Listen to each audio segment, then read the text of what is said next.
Hi అండి, అందరూ ఎలా ఉన్నారు? మేము బాగున్నాం. మీరందరూ కూడా చాలా చాలా బాగుండాలని భగవంతుని మనస్ఫూర్తిగా కోరుకుంటూ ఇవాళ మేము ఊరైతే వెళ్ళామండి. మా అమ్మగారు రీసెంట్గానే కాలం చేశారని చెప్పాను కదా, సంవత్సరికానికి ఊరెళ్ళాము. ఊరెళ్తే చాలా బాధ అనిపిస్తుందండి.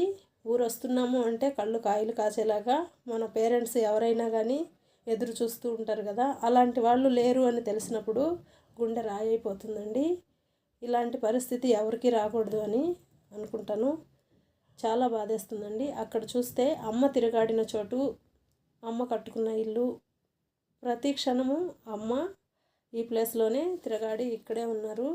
చూస్తుంటే అమ్మ ఇక్కడే ఉంది, అమ్మ లేదు అంటేనే అసలు తట్టుకోవడానికి అవడం లేదండి. అంత బాధేస్తుంది. తల్లిదండ్రులు ఉన్నప్పుడు వాళ్ళ విలువ తెలుసుకోక ఎలా అంటే అలా మాట్లాడతాము. వాళ్ళు పోయిన తర్వాత ఆ బాధ ఏంటి అనేది అనుభవించిన వారికే అర్థమవుతుందండి. తల్లిదండ్రులని